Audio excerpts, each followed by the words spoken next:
Walking the streets of downtown Carson City is a perfect way to immerse yourself in Nevada's history.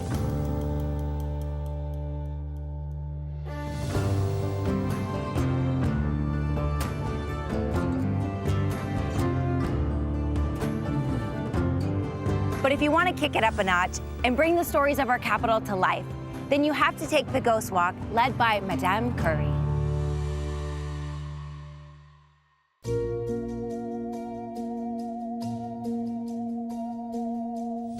I am dressed up as a theatrical, fictional version of the widow of the founder of Carson City.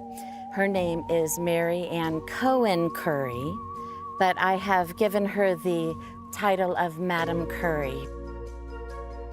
So where is Madame Curry going to take us this evening? Tonight we're going to walk through the Victorian west side of Carson City, and this is really special because Carson City has one of the most intact Victorian historical sides on the West Coast.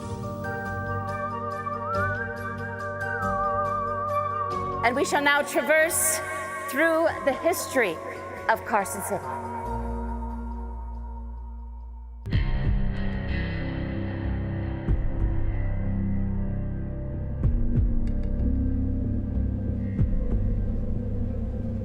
At each stop along the tour, we learn about the history of the buildings and the spirits that reside there. So we have to stop at Aunt Bee's, which was once the stagecoach depot. And there was a young man who loved to take care of these horses. He was very good at it. And he liked to dress up quite nicely, and he wore a little black hat. And one day, they found him. He had been kicked by a horse, and he was lying dead by one of these horses in the stable. But sometimes people see this young gentleman walking through this area.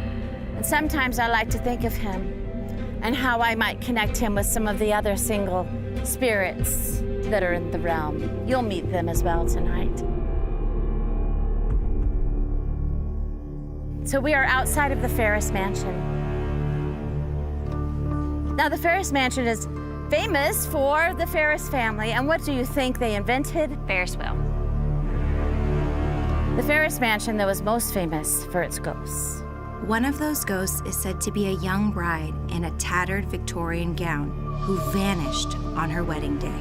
Of course, gossip turned out in the town like it often does. She loved someone else. She ran off. She was scared. And after 100 years, a young couple bought that Victorian-like farmhouse. And as they looked through the house for all of the treasures, they ended up in the attic. And they found this beautiful old wooden box. And inside was a beautiful old Victorian wedding gown. And as they pulled it out, there were the bones of this young bride inside of this trunk that locked from the outside, only to be found 100 years later. So it's starting to get dark, which means it's a little bit spooky. We might get some spirit action. This is one of the oldest buildings in Carson City as well. It's been used for so many things, a newspaper, and of course a brewery. The construction oftentimes will start to awaken the spirits. And so upstairs there were little tornadoes, little interesting happenings without the windows being open. Something was happening upstairs. And as that happened, people started to meet this man on the stairwell, Mr. Marr, started to ask each other who they thought he was.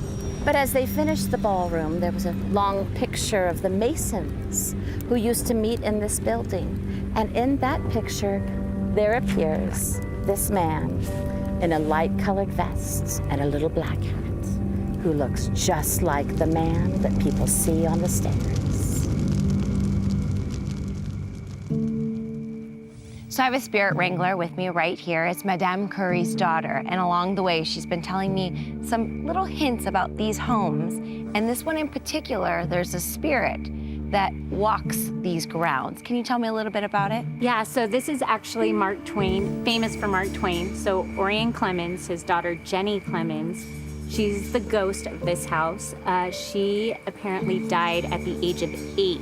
She was very sick. So We've actually had some of our tourists take pictures of that window and see That one right above us. yeah, and there's a little profile of a little blonde girl in the window. So that's the one that they see the most, and the rocking chair in here is the one that moves back and forth. That's an original rocking chair that they've had here for a long time. Yeah. So a lot of the items currently in the home are still from that era? Yep. Wow. Yeah. How remarkable is that? Right. Well, thanks for sharing that story. Of course. All right, let's get back to the tour. All right.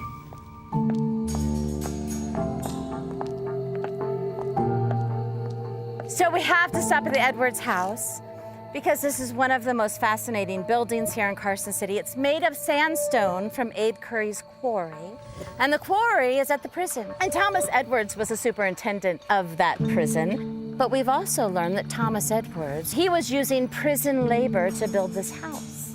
And if you look at these beautiful stones, the prisoners at the time who were making these stones would sign them.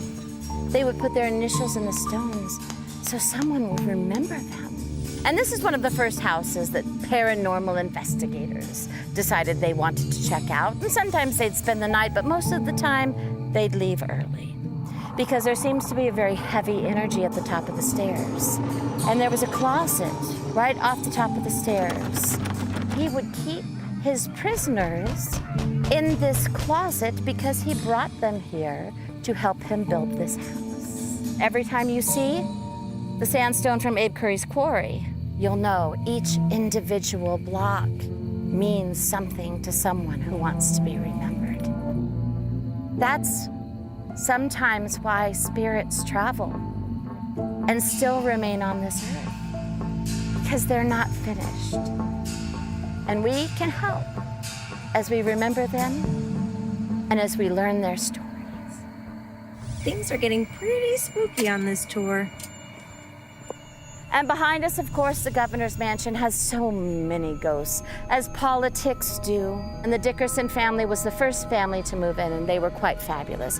Mrs. Dickerson was one of the best dressers Carson City has ever seen. Sometimes you can see her ghost, her long white dress going up the beautiful staircase. Or you'll hear the haunted clock, and the clock goes off when it wants to. And there's been governors who've cut the cord, and the clock still goes. We've taken you on a tour into the past, and we hope you've fallen in love with Carson City and the people that helped pioneer and make this town, whose entrepreneurial spirit still carries us forward. So we just finished the Ghost Walk, and I highly recommend coming here not only to learn about our history, but it's a great place to see if the spirits may or may not be roaming here in Carson City. Until next time, I'm Samantha Chion.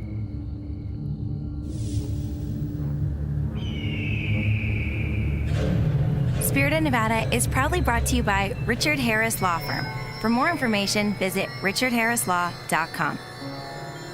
Watch new episodes of Spirit of Nevada on the channels listed below.